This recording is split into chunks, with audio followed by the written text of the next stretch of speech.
الخير ولكم خير الدنيا والآخرة ونحن النبي محمد صلى الله عليه وسلم. الفاتحة.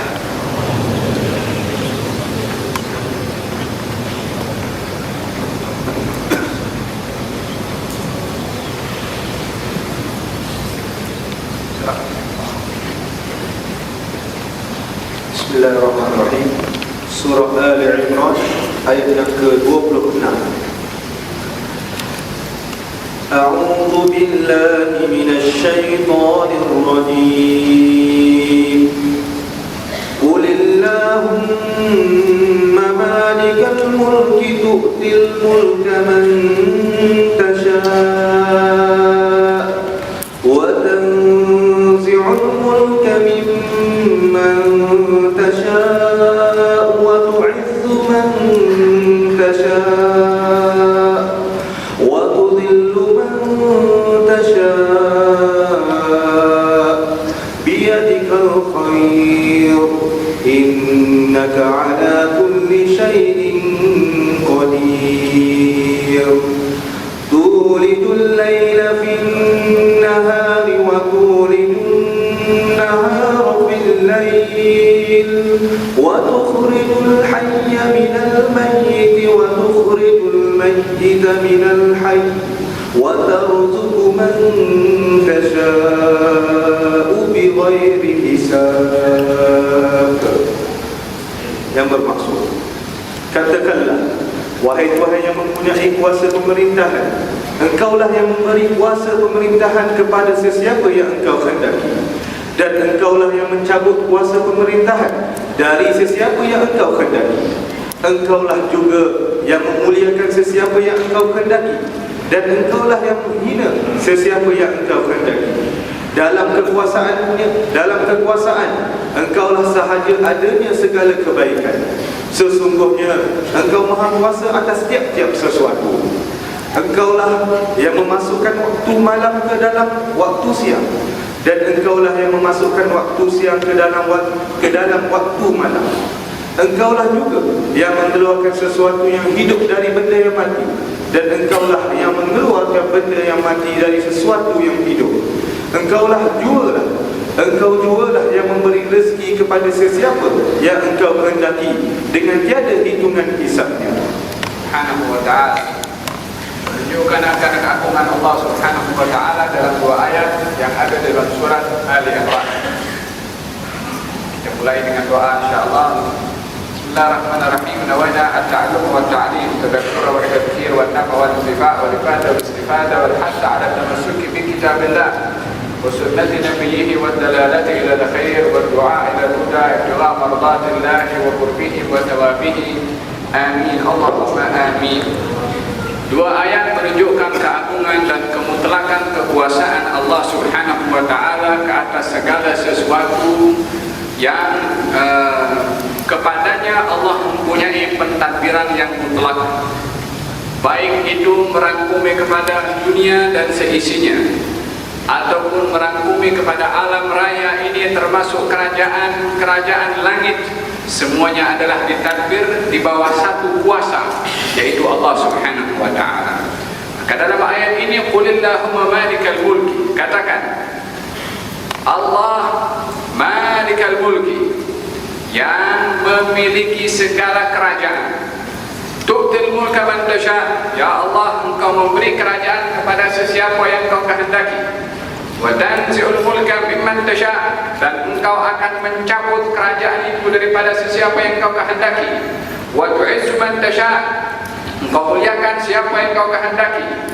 Wa tudhillu man tasha', Engkau hina sesiapa yang Engkau kehendaki. Biyadikal khair, maka segala kebaikan itu ada di tanganmu. Di dalam memberikan kekuasaan, di dalam mencabut kekuasaan, di dalam memuliakan sesiapa yang dikehendaki, di dalam menghina sesiapa yang dikehendaki, segalanya adalah berada di dalam tindakan Allah, segala jenis kebaikan. Ayat ini turun kepada baginda Rasulullah SAW mempunyai beberapa sebab nuzul. Di antaranya ada kemiripan antara satu sabab dengan sabab yang lain. Al-Imam Al-Baghawi mengatakan bahwasanya ketika Fathu Makkah, pembukaan kota Makkah, maka baginda Rasulullah sallallahu alaihi wasallam menjanjikan umatnya, menjanjikan dengan memberitahukan bahwasanya Persia dan juga Romawi akan jatuh ke tangan kaum muslimin. Maka sebahagian orang daripada bangsa Yahudi ataupun daripada munafikin mengatakan, tidakkah tak cukup kepada Muhammad ini dengan menguasai kota Makkah dan kota Madinah, masih nak menguasai Romawi dan juga Persia, sementara dua negara ini adalah merupakan negara adik kuasa di zamannya. Ini sebab pertama yang dikatakan oleh ahli tafsir sebab turunnya ayat tersebut. Sebab yang kedua adalah ketika perang Khandaq yang itu berlaku pada tahun kelima daripada hijrahnya Nabi SAW, Nabi mengatur strategi untuk membuat satu galian parit yang besar, menjadi penghalang kepada mereka kaum musyrikin untuk memasuki kota Madinah. Nak masuk kota Madinah hanya ada satu laluan sahaja. Maka laluan itu di luar kota Madinah, agak jauh daripada kota Madinah, digali satu galian yang besar, sehingga kaum musyrikin tak boleh nak memasuki kota Madinah. Maka ketika menggali, dan Nabi sendiri turun padang untuk menggali galian itu, Salman Al-Farisi menggali galian itu, dan ada satu batu yang besar yang menjadi penghalang untuk nak meluruskan galian itu sesuai yang digariskan, garis plan yang telah diatur oleh Nabi SAW di antara dua gunung. Salman Al-Farisi ketika berusaha untuk memukul kepada batu itu tak pecah-pecah, sehingga galian itu tak boleh untuk diteruskan mengikut plan yang dibuat oleh Nabi SAW. Salman Al-Farisi kembali kepada Rasulullah, bagi kami, ya Rasulullah, kami menggali satu galian, di dalam garis plan yang telah digariskan itu didapati satu batu besar yang kami tak boleh nak pecahkan. Kata Syekh Imam Muhammad Mutawalli Sya'rawi, dia berkata, sepatutnya kalau galian itu sudah digaris macam itu, ada garis plannya itu, kalau dah dalam garis itu ada ada penghalang, patutnya buatlah bengkok sikit itu galian. Dah tak boleh dihancurkan itu batu. Beberapa sahabat nak cuba hancurkan, tak boleh hancur juga. Kasih bengkok sikit, lepas tu sambung balik mengikut kepada garis plan yang disusun, yang dibuat oleh Nabi SAW. Tapi itu tidak dilakukan oleh sahabat, oleh Salman Al-Farisi. Justru dia report kepada Nabi SAW. Kenapa? Disebabkan orang itu bila mana disuruh untuk berbuat sesuatu, dia mesti buat mengikut kehendak yang menyuruh. Kita kalau disuruh buat oleh kita punya bos, bukan ikut pandai-pandai kita punya suka nak buat.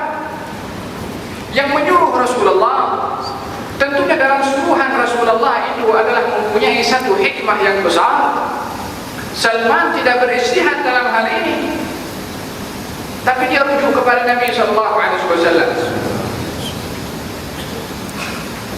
Hikmahnya adalah apa saja yang dikatakan oleh Nabi SAW tak ada tolak ansur. Itu yang dia cakap, itu yang betul, dan itu kena mesti berlaku dan berjalan. Faham tak? Dan dalam hal ini Salman Al-Farisi rujuk kepada Nabi SAW. Nabi pun tak kata, kamu dah jumpa batu tu tak boleh kasih pecah, kasihlah bengkok sikit. Tak kata macam tu, aku turun. Karena apa yang dibuat oleh Nabi SAW itu adalah yang mesti berlaku, dan itu mesti ditunaikan. Nabi turun. Tahukah apa hikmah di sebalik itu semua? Kenapa Nabi tak kasih suruh bengkok itu? Nabi turun. Hadal me'wat, ambil itu penghancur kepada batu itu. Nabi ambil itu me'wat, Nabi pukulkan. Pukulan Nabi SAW menyebabkan batu itu pecah dan mengeluarkan satu pantulan kilat atau cahaya yang begitu terang. Kata baginda Rasulullah, Allahu Akbar, akan dibuka untuk aku kerajaan Persia. Pukulan yang kedua, akan dibuka kepada aku kerajaan Romawi atau busur Busra, menara-menara putih atau menara-menara merah di Rom akan jatuh ke tangan kami. Pukulan yang ketiga, kata baginda Rasulullah, akan jatuh ke tangan kami juga kerajaan Yaman.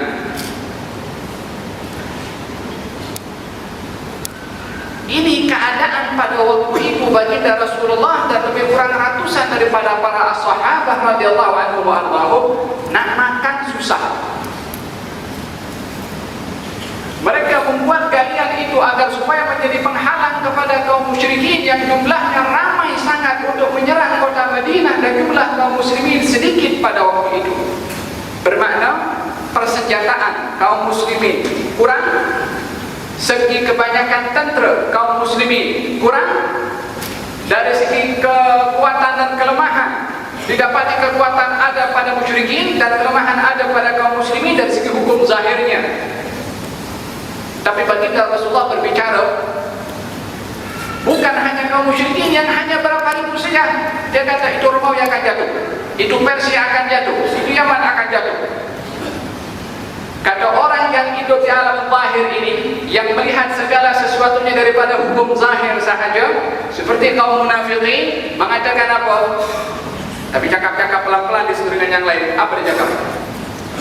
Kita nak pergi buang air, maaf cakap, nak buang air saja kita takut kepada kaum musyrikin, khawatir membunuh kepada kita. Ini orang dulu cakap Persia akan jatuh, Romawi akan jatuh, Yaman akan jatuh.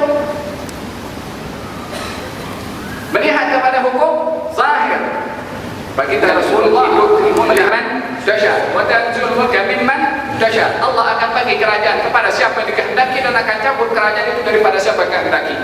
Itu kerajaan bukan milik Persia. Itu kerajaan bukan milik Romawi. Itu kerajaan bukan milik Yaman, milik Allah. Dia akan bagi bila-bila masa saja kepada siapa Allah kehendaki. Faham tak? Dan segala sesuatu kerajaan yang didiami, yang dimiliki, yang dikuasai oleh sesiapapun juga, Allah yang mempunyai kerajaan. Dia akan bagi kepada siapa yang Allah kehendaki, akan cabut daripada siapa yang dikehendaki oleh Allah Subhanahu wa ta'ala, karena kuasa mutlak untuk memberi dan mencabut yang mempunyai kerajaan yang sebenar. Faham tu? Qul, maka dijawab mereka yang risaukan dan yang cakap ini kita tak nak pergi buang air, takut saja nak cakap pasal kerajaan Romawi, kerajaan Persia, kerajaan Yaman. Turun ayat ini bagi jawaban kepada mereka yang hanya melihat kepada hukum zahir kita lemah, yang melihat kepada hukum kapasiti kekuatan kita tak ada kekuatan yang banyak. Bagi tahu kepada mereka yang punya kuasa Allah.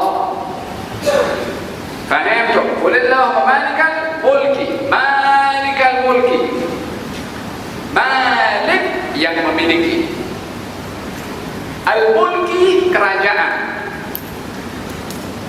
Ada malik, ada malik. Kemudian kalau malik itu seseorang yang dia mentadbir satu kawasan, raja, itu namanya malik. Tapi kalau milik, milnya baris bawah, milkun. Milkun itu adalah sesuatu yang dimiliki oleh seseorang. Kalau saya kata ini pen milik saya yang memiliki pen yang dimiliki, ini namanya milkun. Tapi saya punya pen ini, bukan semua yang orang bawa sini saya punya pennya. Saya punya satu pen sahaja. Keterbatasan kepemilikan saya hanya kepada satu pen sahaja. Tapi kalau mulkun itu atau malikul mulki, yang memiliki kepada yang memiliki sesuatu. Yani saya punya pen, yang memiliki saya dan pen saya, itu namanya malikul mulki. Allah malikal mulki. Allah itu yang mempunyai, yang memiliki kerajaan semua. Maka kalau itu yang memiliki secara mutlak, maka tiada sesiapa pun yang boleh merampas daripada Allah Subhanahu wa ta'ala. Qulillahumma malikal mulki. Oleh kerana Allah itu mempunyai kuasa mutlak kepada kerajaannya, tu'til mulka man tasha. Allah akan memberikan kerajaan kepada sesiapa yang dikehendaki. Wa tanzi'ul mulka mimman tasha. Dan terkadang Allah akan mencabut kerajaan daripada sesiapa yang dikehendaki. Tu'ti, Allah yang memberi kerajaan. Wa tanzi', Allah juga yang mencabut kerajaan. Naza'ah itu sesuatu yang dicabut, yang tak nak keluar, dicabut. Itu namanya naza'ah. Ini adalah menunjukkan bagaimana Allah berkuasa mutlak untuk mentadbir kerajaannya. Tak ada sesiapa pun yang berani untuk ataupun yang boleh berjaya untuk merubah sistem kerajaannya Allah Subhanahu wa ta'ala. Kemudian, "Watanzilul mimman tasha wa tu'izzu man tasha." Allah memuliakan sesiapa yang dikehendaki oleh Allah, Allah menghina kepada sesiapa yang dikehendaki oleh Allah Subhanahu wa ta'ala.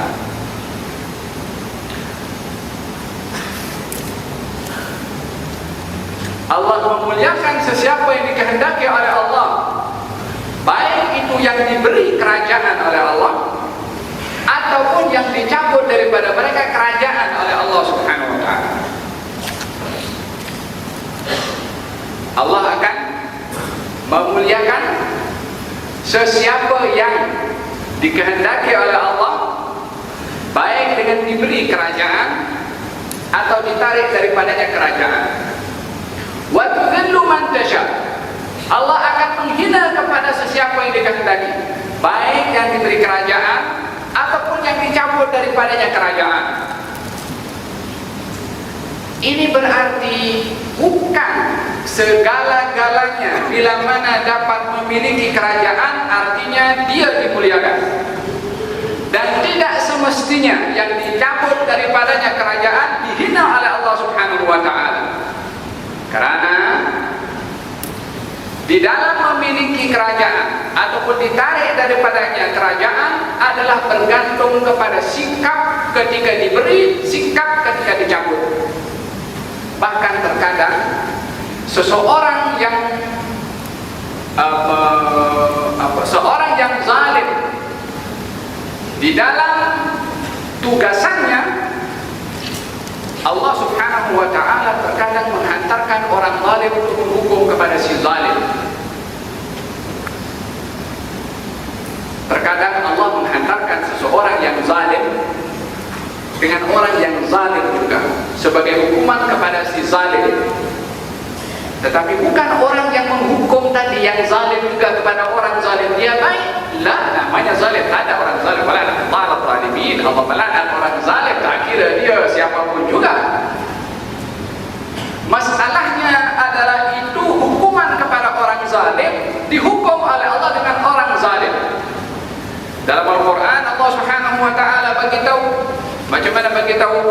Allah berfirman dalam Al-Quran, wa kadzalika nuwalli ba'dadh dhalimina ba'dhan bima kanu yaksibun.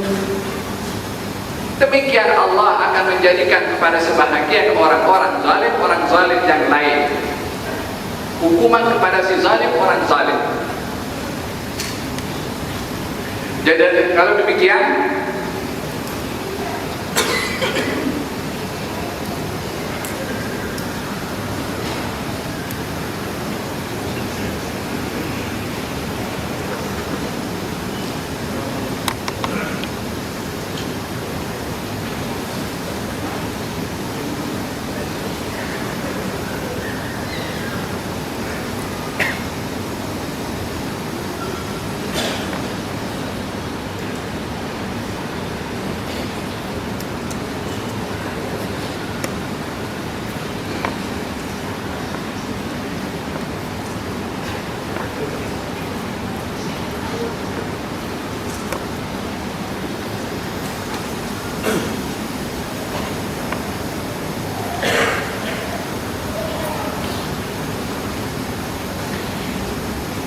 kemungkinan orang yang selamat adalah orang yang tidak zalim, baik ketika berkuasa atau ketika diberi kuasa ataupun dicabut daripadanya kuasa. Tetapi orang yang zalim adalah ketika dia berkuasa zalim, ketika dicabut daripada kuasanya dia zalim. Ini adalah kama tadinu tudan atau kama takunu yuwalla alaikum, kata Nabi sallallahu alaihi wasallam. Saya artikan ayat tadi itu wa kadzalika, dan demikian kami jadikan untuk orang-orang yang zalim, orang-orang zalim yang lain yang menzalimi kepada orang yang zalim disebabkan kezaliman mereka itu. Terkadang hukuman bagi orang zalim juga. Lalu yang selamat siapa? Yang tidak terlibat dalam kezaliman. Dan dalam hari ini adalah perkara yang amat penting berkenaan dengan masalah al-zulm, kezaliman, baik kepada mereka yang berkuasa ataupun yang ditarik daripada mereka kuasa. Dan terkadang orang yang zalim dihukum oleh Allah Subhanahu wa taala dengan orang yang zalim juga sebagai penghinaan dari Allah Subhanahu wa taala kepada kedua-duanya. Sementara sikap seorang yang tidak zalim itu adalah apa yang disuruh oleh Nabi sallallahu alaihi wasallam. Macam mana Nabi suruh? Unsur akhaka zaliman aw madluman. Tolonglah saudara kamu itu yang zalim atau yang dizalimi. Kata sahabat, ya Rasulullah, macam mana nak tolong? Kalau nak tolong orang yang dizalimi wajarlah, orang dizalimi kena kita tolong, tapi nak tolong orang zalim macam mana? Qal tamna'u 'anil zulmi. Kamu cegah dia daripada perbuatan zalim.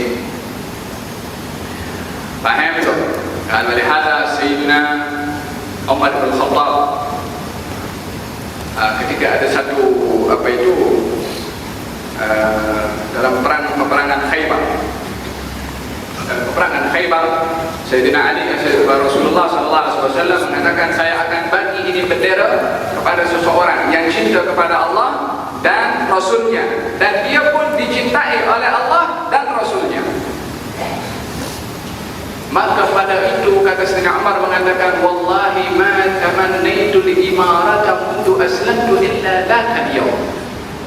Karena demi Allah, saya tidak pernah berangan-angan untuk mendapatkan kepemerintahan kecuali pada hari itu.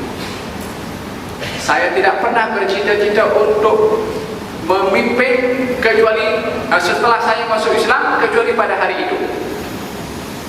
Lesh, kenapa? Karena sebab daripada kata-kata atau sabda Nabi sallallahu alaihi wasallam, beliau bersabda, aku akan bagi bendera ini kepada seorang yang kasih kepada Allah dan Rasulnya dan dikasihi oleh Allah dan Rasulnya. Dia nak dapatkan itu mangga bah, itu kedudukan, itu penghujung sabda Nabi, cinta Allah dan Rasulnya, dicintai Allah dan Rasulnya. Maka si Umar nak pasal apa? Nak dapat cinta Allah dan Rasulnya itu. Baru tanya esok harinya, kata baginda Rasulullah, "Aina Ali?" Di mana? Ali bin Abi Thalib. Baru diberikan bendera itu kepada beliau. Fasyahid dalam kata-kata tadi menunjukkan bagaimana Sayyidina Umar bin Khattab ketika ingin meraih kepada apa yang diberikan oleh Rasulullah, karena apa yang telah Nabi labelkan dalam hal itu, yaitu dicintai Allah dan Rasulnya serta cinta kepada Allah dan Rasulnya. Setelah wafat baginda Rasulullah, ketika beliau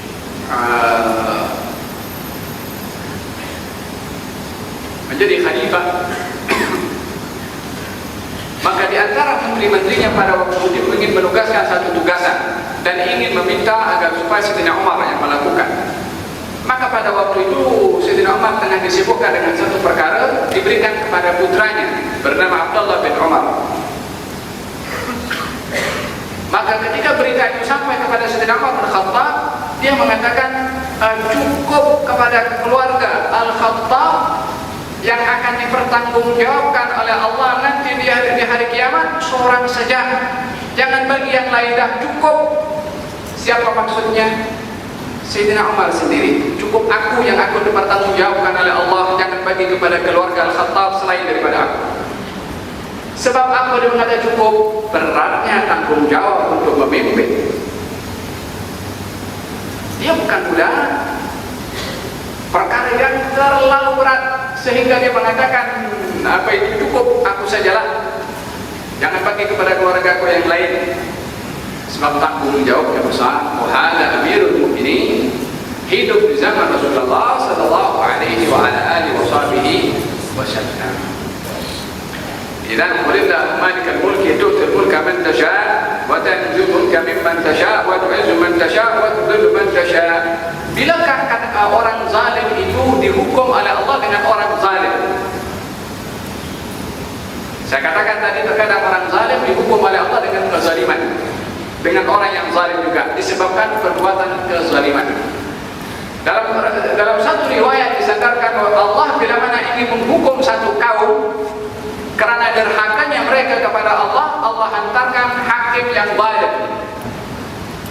Terkadang hukuman kepada hamba-hamba Allah subhanahu wa ta'ala dihukum oleh Allah disebabkan ingkarnya mereka, disebabkan oleh kerana merajalelanya kemaksiatan dan kemungkaran. Allah hukum mereka dengan pemimpin yang zalim. Bukan karena pemimpinnya sahaja, tapi karena perbuatan manusia yang zalim kepada Allah subhanahu wa ta'ala. Contohnya dah berkali-kali berlaku di zaman sebelum Islam dan setelah Islam. Itu kenapa dalam Al-Quran Al-Karim Allah subhanahu wa ta'ala berfirman dalam surat Al-Isra, mengatakan bahwasanya kau bangsa Yahudi ini datufsiduna fil ardi marratain. Kamu wahai Bani Israel akan melakukan kerosakan di atas muka bumi ini 2 kali. Kemudian dalam ayat itu kami Allah hantarkan ibadan lana, hamba-hamba daripada kami, ulul ba'sin, yang punya kekuatan. Untuk apa? Menghukum kepada mereka Bani Israel. Sebab apa mereka Bani Israel dihukum? Melakukan kerosakan di atas muka bumi ini 2 kali, dan 2 kali Allah hantarkan. Yang pertama zaman Nabi Musa alaihissalam. Di zaman Nabi Musa Allah hantar, sebelum Nabi Musa, ketika mereka ingkar kepada Allah subhanahu wa ta'ala, Allah hantarkan kepada Bani Israel Fir'aun. Bertahun-tahun diseksa oleh Fir'aun menjadi hamba sahaya. Sebab apa mereka dijadikan hamba sahaya oleh Fir'aun? Datangnya Fir'aun memperhambakan kepada mereka sebab derhakanya Bani Israel kepada Allah, degilnya Bani Israel kepada Allah, melawannya Bani Israel kepada Allah, dihukum oleh Allah. Dengan apa?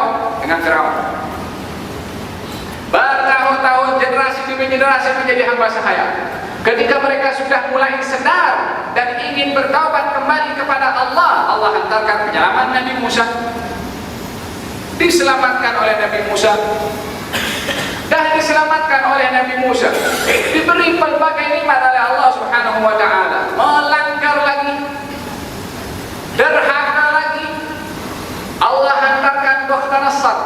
Tahu Bukhtanasar itu siapa? Raja Persia yang menghukum kepada, yang membantai kepada Bani Israel. Sebab apa dihantarkan Bukhtanasar? Disebabkan ingkarnya Bani Israel sekali lagi kepada Allah subhanahu wa ta'ala. Dibantai habis. 2 kali berlaku, 2 kali Allah hantarkan. Ini bukan hanya berlaku kepada Bani Israel, tapi berlaku kepada sesiapa sahaja yang zalim kepada Allah. Salah satu hukumannya adalah orang itu akan dijadikan oleh Allah subhanahu wa ta'ala pemimpin yang zalim kepada orang yang derhaka kepada Allah subhanahu wa ta'ala. Kama takun yuwalla alaikum. Macam mana sikap kamu kepada Allah, Allah akan pilihkan pemimpin untuk kamu. Tapi bergantung kepada siapa? Kepada kita. Adakah kita baik kepada Allah subhanahu wa ta'ala untuk terselamat daripada pemimpin yang zalim? Ataukah kita justru menjadi sebab Allah hantarkan pemimpin yang zalim? Idan kama takun yuwalla alaikum. Macam mana kamu kepada Allah subhanahu wa ta'ala, itulah yang akan Allah pilihkan pemimpin untuk kamu. Dan dalam ayat ini adalah menyentuh tentang kuasa mutlak Allah subhanahu wa ta'ala untuk memberi kerajaan kepada siapa dikehendaki, mencabut cabut kerajaan kepada siapa yang dikehendaki, Allah muliakan siapa yang dikehendaki, dan Allah akan menghina kepada sesiapa yang dikehendaki. Romawi dahulu adalah menganggap dirinya adalah negara superpower dan pada akhirnya hancur. Persia pun dan pada akhirnya hancur. Wahakala, ini kali ketiga Bani Israel. In udtum udna, kata Allah Subhanahu wa taala. Bila mana kamu balik, ya Bani Israel, ya Yahudi, kalau kamu balik sekali lagi untuk mencabar kepada aku akan kembali juga kepada kamu. Jadi apa makna kembali kepada kamu? Macam mana dahulu kamu derhaka, aku hantarkan Firaun.